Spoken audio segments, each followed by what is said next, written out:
Hi, it's Shane from PlantBasedRunner.com, and today's video is all about what kind of gear I use.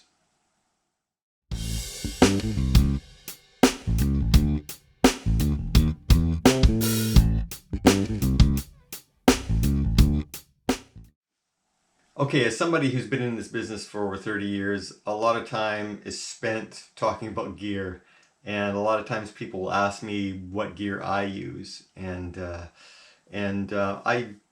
me it all depends on the gig. So I'll give you a rundown of a lot of my stuff that I have and use quite regularly for either live or recording. So let's start with my basses first.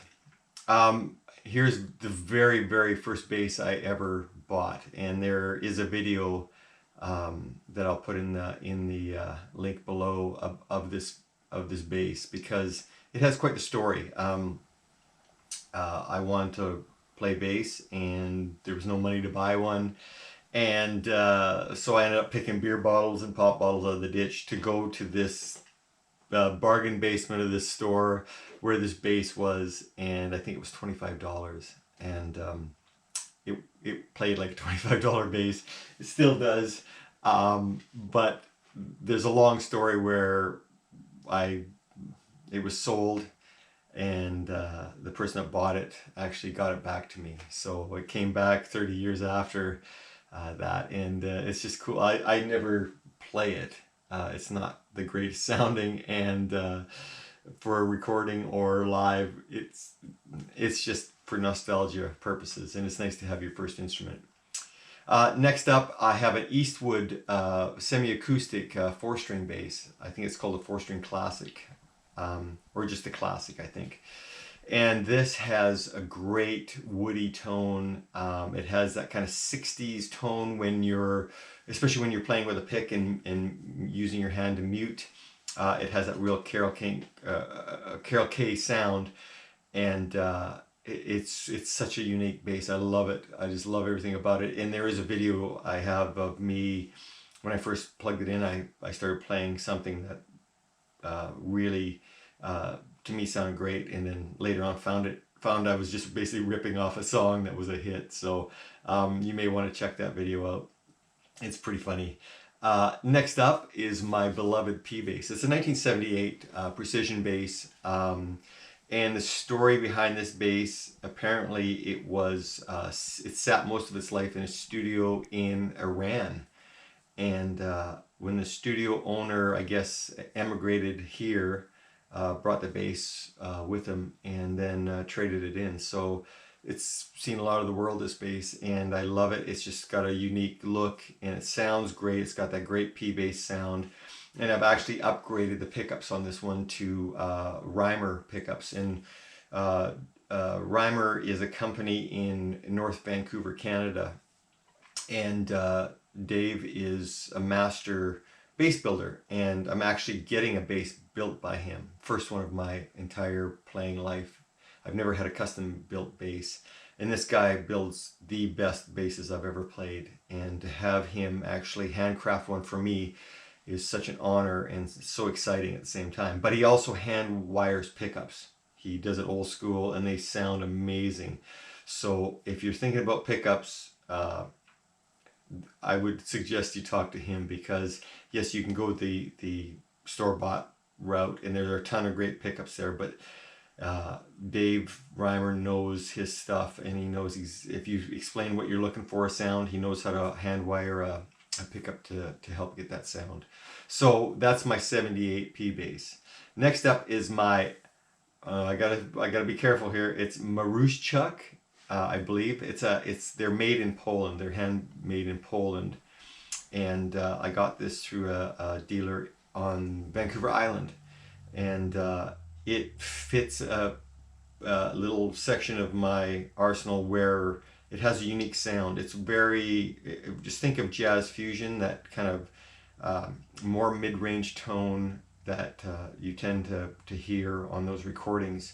It has that, and the neck is wonderful on it, and it plays like a dream. It's almost, I always think of it as like a fighter jet in my arsenal. You know, everyone else is lumbering around. This thing looks fast, plays fast, sounds great, but it's very specific. So if I'm doing a pop gig or a rock gig or a country gig or something like that, it doesn't really fit in there that well. But for the jazz fusion stuff, it's absolutely the dream bass, and it works perfectly. My last bass is my Sadowski, and this has been with me for about 9 years, and it has traveled with me the most out of any bass. Um, it's a workhorse, I tell you. It's incredible. It's never let me down once. It sounds as good and plays as good today as it did the day I bought it. It's my main bass for recording. I always have all the other basses with me for recording, but 90% of the time I'm grabbing my Sadowski, and it has so many different tones to it. If you put everything wide open, it sounds so good. It's beefy, it cuts through a mix. I love this bass so much, and it's been my number one ever since I bought it. So I'm really happy with the Sadowski line. And also Roger Sadowski in Brooklyn, he is a super nice guy, and he just builds some incredible basses, and it's a labor of love for him. It's quite a thing to find a bass builder that is so into their basses, and you can just tell just by the quality of them and the work they do on them how much they mean to them. So I love Sadowski basses. I've rarely played one where I didn't like. So in fact, there might not even be one. I mean, certain ones are better than others to me, but every one I've ever tried has just been a dream to play. And I love Sadowski basses, and I just love their whole company and the people behind them. So that's my bass rundown. And again, I am getting a custom built bass from Dave Reimer of Reimer Guitars in North Vancouver, British Columbia, Canada. And I already got a chance to play it. It's pretty much at the end. It just needs to be painted and a few things modified to my specifics. And it'll be just the most incredible bass. I know it. The sound of it already is amazing. That plays so well. I'm getting the neck shaved a bit, but that's like parting hairs. It's absolutely just a phenomenal bass, and I know that's probably going to be my new main bass, because I can get a lot of different sounds out of it, and it's just gonna be an incredible bass to play. So that's my basses. Now next is my local rig. Now when I play local, it's pretty simple. I just basically take along my Phil Jones bass amp, and Phil Jones stuff is so good. I really love it. 90% of my gigs I use in-ears, so I don't actually use an amp on those gigs. But when I play in town, one-offs and stuff like that, I'll use my Phil Jones rig, which is just two cabinets with 4-inch or 5-inch cones. I can't remember. They're small, and it took me a while to convince myself that was going to be enough amp for doing stuff like that. But it's great. It sounds awesome. It's loud enough for any corporate thing I might have, or any club gig or something like that. So that's basically what I use for live. I just go straight in I get a 20-foot cable from my bass into my amp, and the amp has an XLR out where I can patch it into the front of the house, and it works great. I'm not much of an effects guy, so there's no pedals or anything that I use other than a tuner, and I use a clip-on tuner for local gigs, because my actual tuner is in my road rack. Now my road rack is a little different, because it's just I've built it up for what I need for on the road. So basically there's a power conditioner in there, and then from there my wireless, so my signal goes to my wireless, and I have Electrosonics wireless unit. They're not really well known unless you get to the higher levels. They're one of the best wirelesses as far as I'm concerned out there.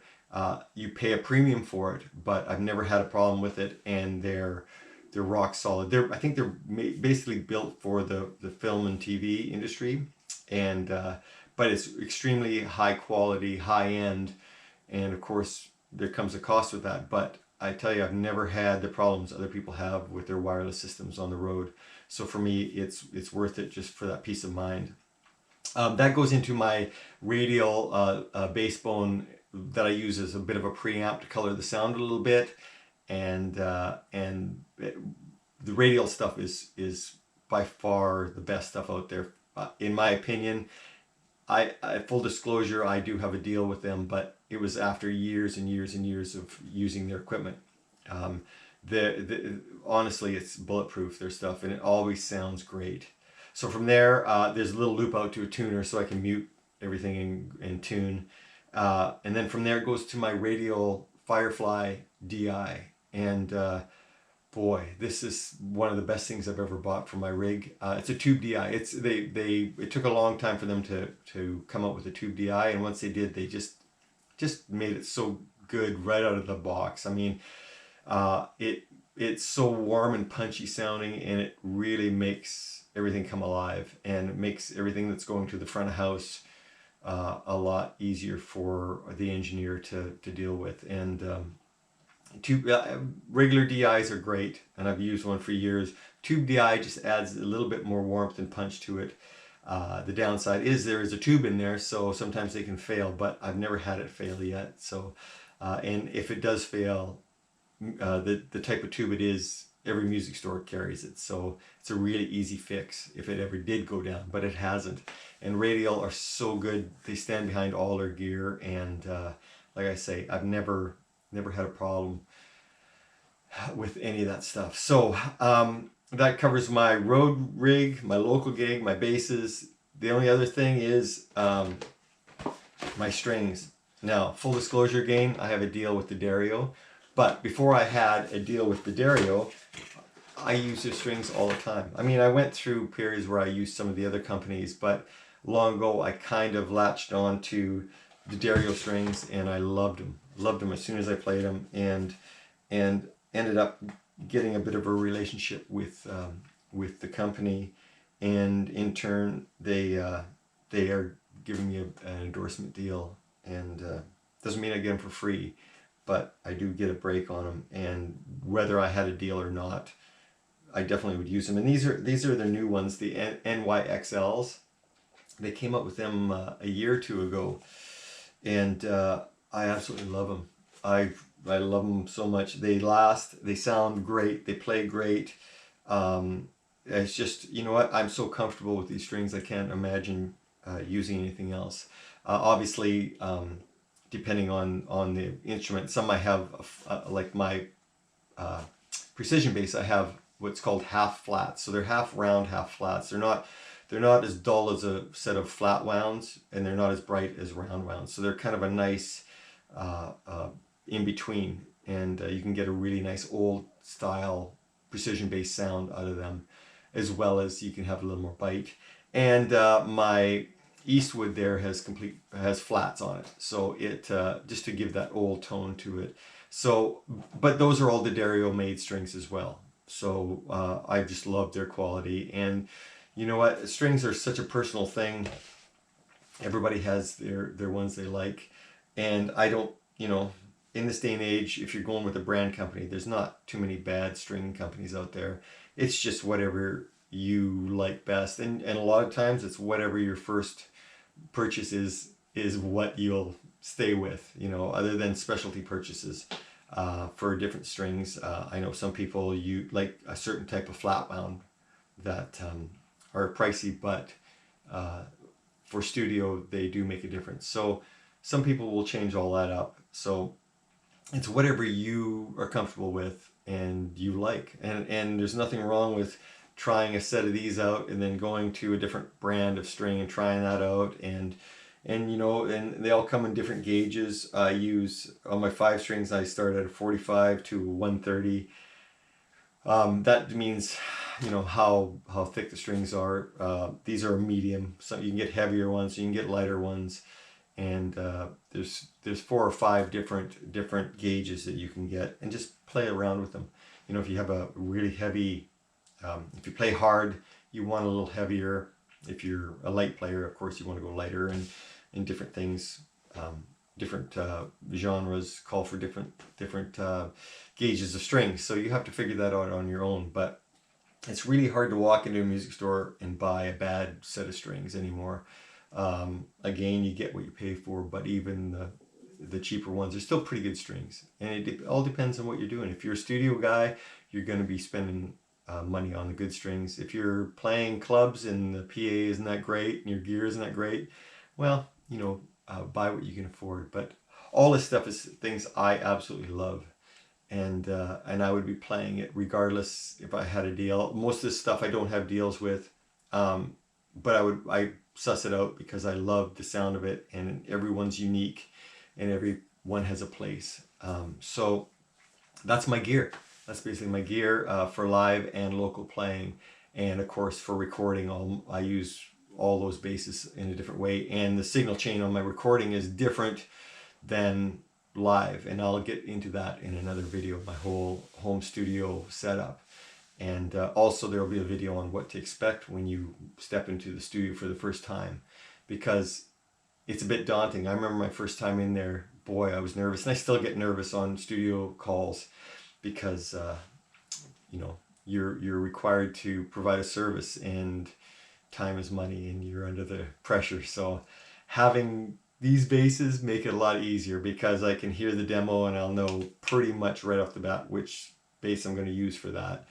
And unless the artist has a suggestion of what sound they're looking for. But these basses are wonderful.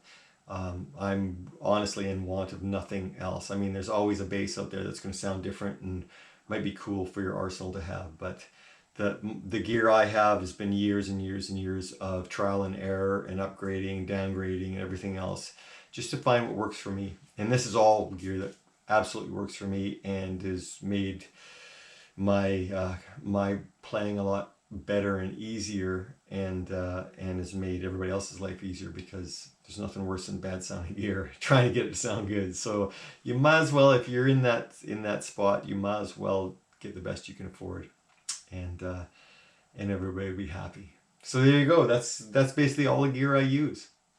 Okay, thanks a lot for watching. We'll see you on the next video.